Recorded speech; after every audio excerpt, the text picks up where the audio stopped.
അഭിഷേക മന്ന എന്ന വചന സന്ദേശത്തിലേക്ക് എല്ലാവർക്കും സ്വാഗതം. ഇന്ന് ചിന്തയ്ക്ക് ആധാരമായ ദൈവവചനം കൊളോസ്യ ലേഖനം 4-ാം അധ്യായത്തിന്റെ 2 മുതലുള്ള വചനഭാഗത്ത് വിശുദ്ധ പൗലോസ് പ്രാർത്ഥനയുടെ പ്രാധാന്യത്തെക്കുറിച്ച് വ്യക്തമായി അവിടെ പഠിപ്പിക്കുകയാണ്. ഒരു മനുഷ്യന്റെ ജീവിതത്തിൽ ഏറ്റവും പ്രധാനപ്പെട്ട ഒന്നാണ് പ്രാർത്ഥന. അതുകൊണ്ടാണ് പൗലോസ് പറയുന്നത്, നിങ്ങൾ പ്രാർത്ഥനയിൽ ഉറ്റിരിക്കണം. വേറെ ഏതെങ്കിലും കാര്യത്തിൽ നിങ്ങൾ അങ്ങനെ ഇരുന്നിട്ട് കാര്യമില്ല. നിങ്ങൾ പ്രാർത്ഥനയിൽ ഉറ്റിരിക്കുമ്പോൾ തന്നെ സ്തോത്രത്തോടുകൂടെ ജാഗരിക്കണം. പ്രാർത്ഥനയും സ്തോത്രവും നമ്മുടെ ജീവിതത്തിൽ വെളിപ്പെട്ടാൽ അന്ധകാരത്തിന്റെ കോട്ടകളെ തകർക്കുവാൻ ദൈവത്തിന്റെ പ്രവൃത്തി കാണാൻ ഇടയാക്കും. അത്രയും ശക്തിയുള്ളതൊന്നാണ് പ്രാർത്ഥന. വലിയൊരു അണുബോംബിനേക്കാൾ ശക്തിയുള്ള പ്രാർത്ഥന സകല ബന്ധനങ്ങളെയും സകല കെട്ടുകളെയും പൊട്ടിക്കുന്നതാണ്. സകലതും തകർച്ചു കളയാൻ കഴിയുന്ന ഒന്നാണ് പ്രാർത്ഥന.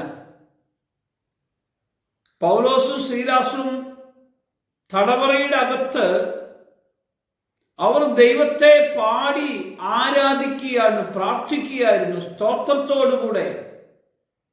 ഇത് കേട്ടുകൊണ്ടിരുന്ന തടവറയിലുള്ള തടവുകാരുടെ ചങ്ങലകളെ പൊട്ടിച്ചു കളയുന്ന വിധത്തിലുള്ള ദൈവത്തിന്റെ വലിയ ശക്തിയുള്ള പ്രവൃത്തി വെളിപ്പെട്ടു.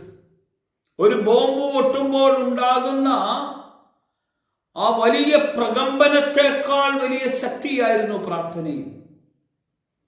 അവർ പ്രാർത്ഥിച്ചുകൊണ്ടിരിക്കുന്ന സ്ഥലം കുലുങ്ങി,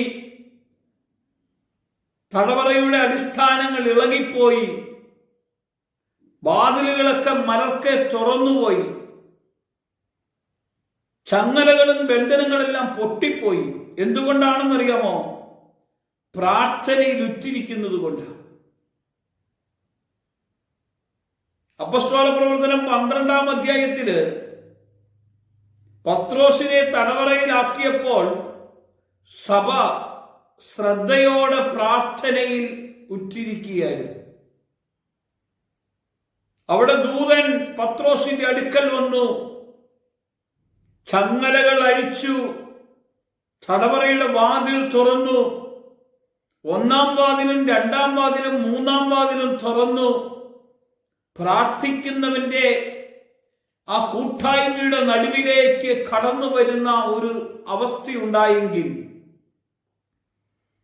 എനിക്ക് വേണ്ടി പ്രാർത്ഥിക്കുന്ന ഒരു കൂട്ടം ഇന്ന് എഴുന്നേറ്റെങ്കിൽ ഞാൻ ആ കൂട്ടത്തിന്റെ നടുവിലേക്ക് കടന്നു ചെല്ലത്തക്ക വിധം ദൈവം വാതിൽ തുറക്കും.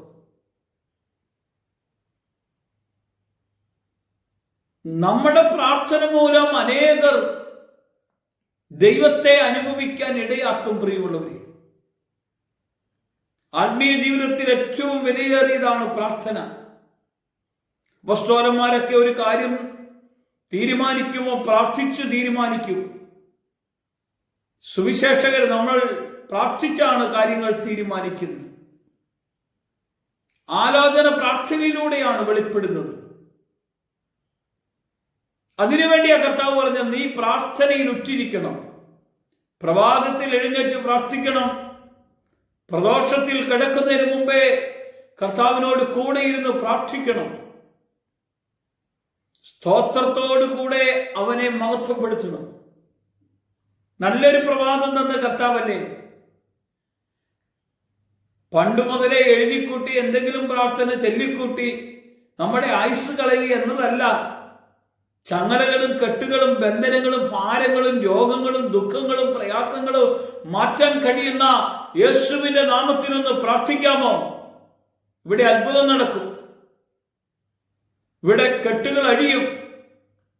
രോഗവും ഭാരവും ക്ഷീണവും നമ്മുടെ ജീവിതത്തിലെ പ്രശ്നങ്ങളും അസമാധാനങ്ങളെല്ലാം മാറ്റാൻ കഴിയുന്ന ഒരു നാമമുണ്ടെങ്കിൽ ആ നാമത്തിന്റെ മുമ്പിൽ ഒന്ന് പ്രാർത്ഥനയിൽ ഉച്ചരിക്കാമോ?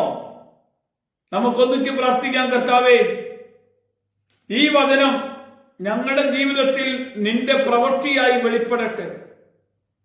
ഈ പ്രാർത്ഥനയുടെ മറുപടി ഞങ്ങൾക്കായി നീ തുറന്നു തരട്ടെ.